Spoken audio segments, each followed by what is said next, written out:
សំឡេងហៅពីប្រទេសចាស់ កាលពីយូរលង់ណាស់មកហើយនៅជាភូមិមួយមានផ្ទះឈើចាស់មួយឈរតែម្នាក់ឯងក្បែរព្រៃក្រាស់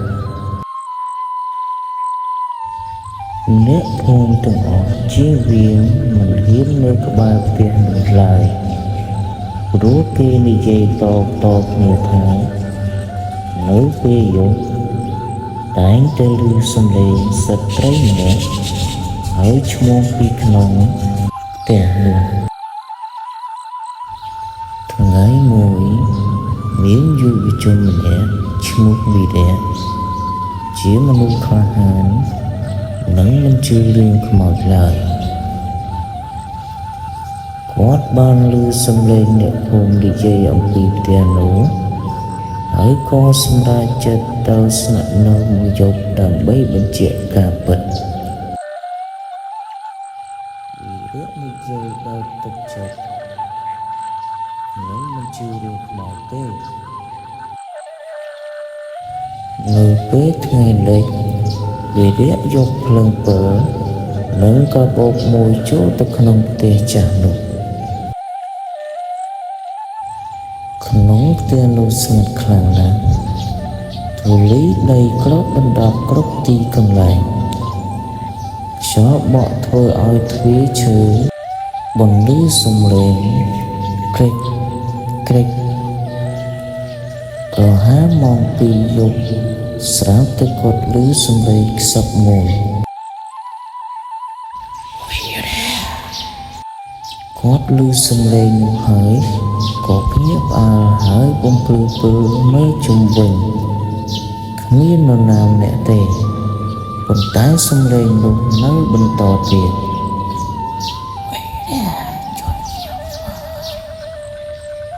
សំឡេងនោះដូចជីចេញពីជាន់ភ្លើងវីរៈកាន់ពិលឡើងជណ្ដើរយឺតជំហាននីមួយបន្លឺសំឡេងក្រេកនៅចុងផ្លូវដើរ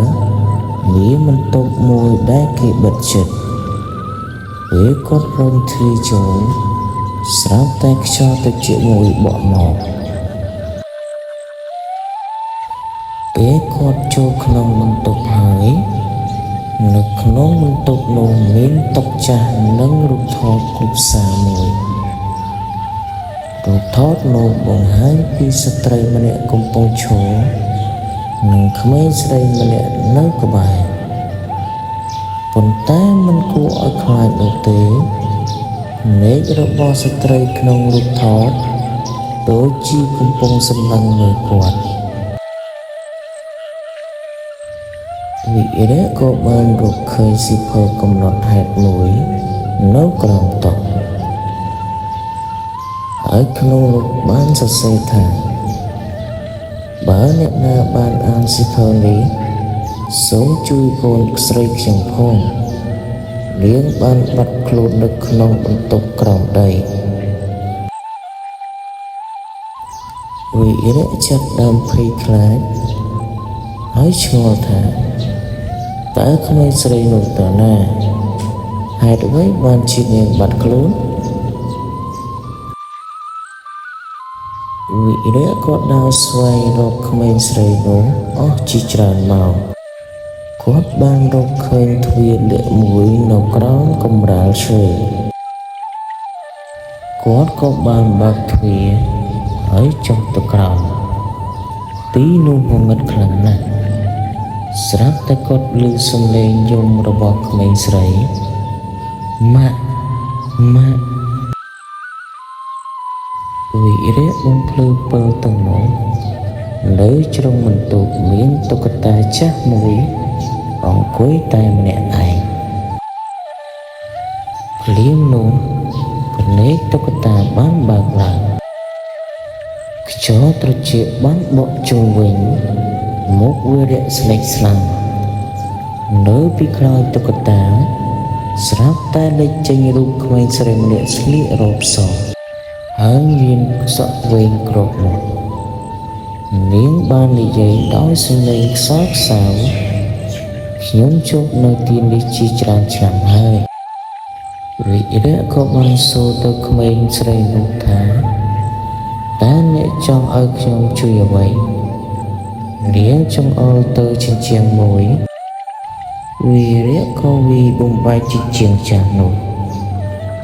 នៅក្នុងនោះមានប្រអប់ឈើមួយ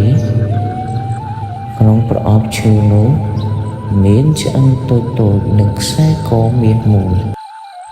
ក្មេងស្រីនិយាយទាំងយំថានោះជារបស់ខ្ញុំនាងបានប្រាប់ថាកាលពីច្រើនឆ្នាំមុននាងត្រូវបានសម្លាប់ដោយចោរម្នាក់ដែលចង់លួចទ្រព្យសម្បត្តិគ្រួសារវិញ្ញាណរបស់នាងមិនអាចទៅទីស្ងប់បានទេហើយក្មេងស្រីម្នាក់នោះបានឲ្យវិរៈយកឆ្អឹងនិងខ្សែកមាសទៅប្រគល់ឲ្យអ្នកភូមិហើយបានប្រាប់ទៅវិរៈថាសូមអ្នកយកឆ្អឹងនេះទៅធ្វើបុណ្យឲ្យខ្ញុំផងវិរៈក៏យកឆ្អឹងនិងខ្សែកមាសទៅប្រគល់ឲ្យអ្នកភូមិអ្នកចាស់ទុំក្នុងភូមិបានរៀបចំពិធីបុណ្យឧទ្ទិសកុសលនៅយប់ធ្វើពិធីបុណ្យនោះវិរៈបានឃើញក្មេងស្រីជាលើកចុងក្រោយនាងបានឈរញញឹមដាក់វិរៈនាងញញឹមយ៉ាងស្រស់ស្អាតហើយបាននិយាយទៅកាន់វិរៈថាខ្ញុំអរគុណហើយបន្តមករូបនាងក៏បានបាត់ទៅក្នុងពន្លឺព្រះច័ន្ទមនុស្សគ្រប់គ្នាគិតថារឿងទាំងអស់បានចប់ហើយប៉ុន្តែប្រហែលថ្ងៃក្រោយមកអ្នកភូមិម្នាក់បានដើរកាត់ផ្ទះចាស់នោះនៅពេលយប់ស្រាប់តែឮសំឡេងខ្សឹបមួយចេញពីខាងក្នុងស្រែកថាជួយខ្ញុំផងតែសំឡេងនេះមិនមែនជាសំឡេងក្មេងស្រីទៀតទេវាជាសំឡេងបុរសម្នាក់ហើយនៅលើបង្អួចចន្លើមានស្រមោលខ្មៅមួយកំពុងឈរសម្លឹងចុះមកក្រោមរឿងសំឡេងហៅពីផ្ទះចាស់ក៏ចប់ត្រឹមនេះសូមជួយចុច Subscribe ដើម្បីទទួលបានវីដេអូរឿងនិទានថ្មីៗសូមអរគុណ